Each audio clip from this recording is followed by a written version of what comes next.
So one thing as a realtor that I have to do every day is really get my mind right, because I feel like if I don't get that thing right, I could wake up over here on a Tuesday and wake up over here the next day and I'm like, what the hell happened? Why am I all over the place? And I feel like there's so many things that are pulling us all over the place in life, you know, social media posts and this and the news and all these kind of things. So, one thing that I started doing many years ago was kind of figuring out what contemplative practices work for me, such that I can understand the nature of the mind. And I love the analogy that I want to share with you all is, tending to the garden of the mind. If we view our mind as a garden, it needs to be tended to, and not just once in a while, but every day. Because if we don't tend to it every day, then the weeds start to show up, and that's not what we want, And we want, if it's an ornamental garden, we want the beautiful flowers. We don't want weeds. If we're growing kale or arugula, we don't want the weeds either. So it doesn't matter. Whatever the garden is of your mind, I think the analogy here is just to focus on it. And so how do you focus on it? You're not focused on it when you're looking at your phone or when you're responding to emails,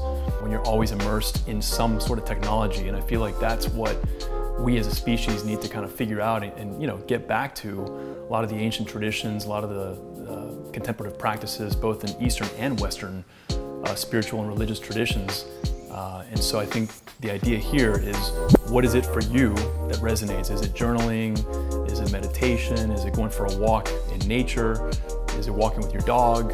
It doesn't really matter. I think as long as we start to understand the nature of the mind and explore it and realize the mind can be like all over the place every day, but that doesn't define us. There's so many other parts of us.